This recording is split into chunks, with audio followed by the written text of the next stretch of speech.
Hello, my name is Francesca Santiago. My oral presentation is going to be on mindfulness. Out of all the topics that we spoke about, I think this was the most interesting one to me, or the one that I could really reflect on more personally. I actually had a class that explained this a little bit. It wasn't as in depth as I hoped it would be, but we were told to make journals and keep track of it every morning. We would have to wake up without having done anything and just kind of had like a silent moment, and then later write and reflect on what we would think about in those moments of, just free thinking, I guess you can call it. I learned a lot doing that. I had never done that before, and I realized that sometimes it was good to take a couple steps back and really think about things. And it meant a lot to me at the moment because I had been going through a lot of things, because I wasn't working at the time, and it was just a little bit stressful for me at the moment. I had been staying home with my daughter after I had her for 3 years. I hadn't been working, only going to school and taking care of her at home all day. It was a little stressful for me, and I felt like I kept digging myself in a hole and I couldn't get out. So this allowed me to reflect on a lot of things in life, and it's what kind of helped me get through and made me want to come back to work and kind of get my life back together again, because I realized that I was starting to feel helpless, a little lonely and tired, very tired of things. I felt like I couldn't get through anything or do anything.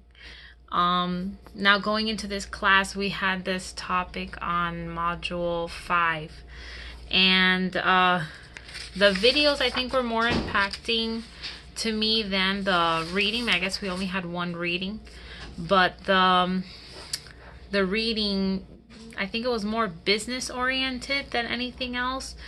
The one by Congleton, Wholesale, and Lazar, 2015. I mean, the title actually speaks for itself, where mindfulness can literally change your brain, and I think that it is a possibility. Where you have the chance for a non-judgmental moment, to feel aware of your surroundings, to be aware of your surroundings and everything that's going on around you, and what you're going through, what you're not going through. And the studies showed that a person's brain works differently when they are thinking mindful, when they're taking a moment to sit back, step back, and take a moment away from everything. It was demonstrated that they show more brain activity to want to do things. I felt that sometimes being mindful could allow you to prosper and do a lot more things, because you're giving yourself a moment to take a deep breath and say, okay, this is the problem I'm having, and I need to find ways to fix it. And that happened to me when I was doing my journals for my other class, where I was able to accomplish more because I would take a deep breath and put everything into perspective.